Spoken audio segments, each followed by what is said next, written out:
At Bellaire High School, in every grade level, ninth, 10th, 11th, 12th, at every academic level, from academic on level to college prep to pre-AP or AP or dual credit, students do vocabulary on a weekly basis. It is something that is at the core of our instructional philosophy. In pre-AP English 1, we do 30 words per week. In academic, I think it's 10, and in college prep, I think it's 20. All of those words are taken from the literature that we read. So it's not like SAT vocabulary list 1. Looking at those words is an important first step to students being able to understand the books that we're reading. It builds students' overall literacy and lexile level. It prepares them for tests like the SAT, AP tests, the LSAT even. So how does this work? Your child should be bringing home a book that looks like this. It contains all of our vocabulary materials for the entire year so that as we're working with a list in the middle of the year, students can flip back and reference some earlier words that we talked about and see how those connect to the new list. It's also a resource that I ask students to use when they're composing some of their own writing in class. To be totally clear, this is not an independent workbook. We go over all of this in class. So for a vocabulary lesson, we go over all of the words in a list. We talk about how they might relate to students' own lives beyond just the context of the literature that we're reading. We talk about nuances that might not be apparent from the dictionary definitions, connotations, occasions for usage.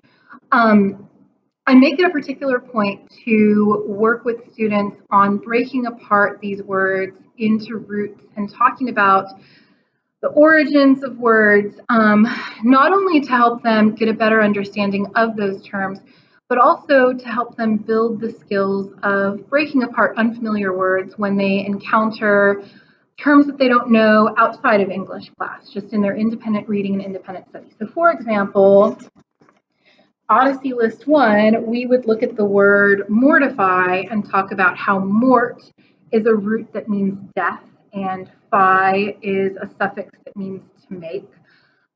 So then hopefully in the future when students see another word with mort, like mortician, they understand that it has something to do with death. At the end of each list,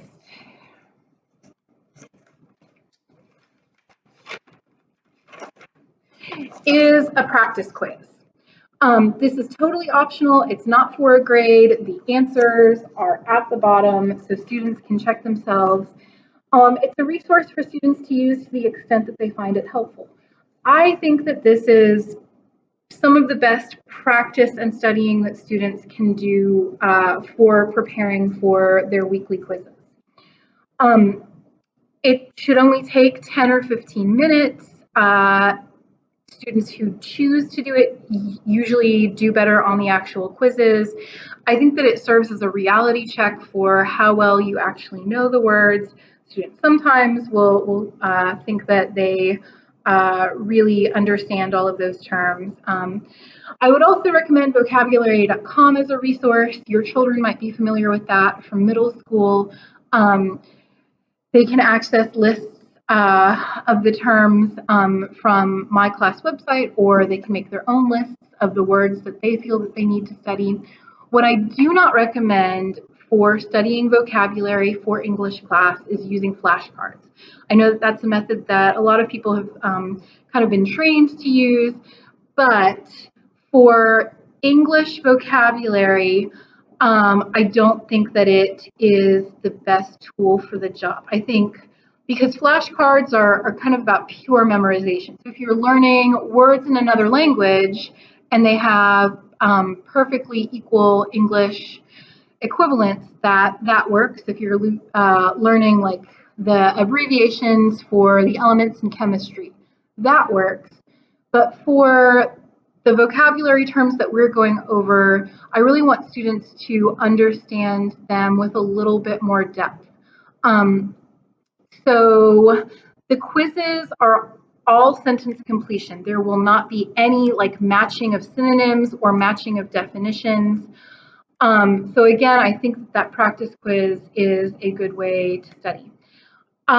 Just to give you a heads up based on my years of experience teaching this, it's not uncommon for students to be disappointed with their first couple of vocabulary quiz scores. And then they kind of find a system of studying that works for them.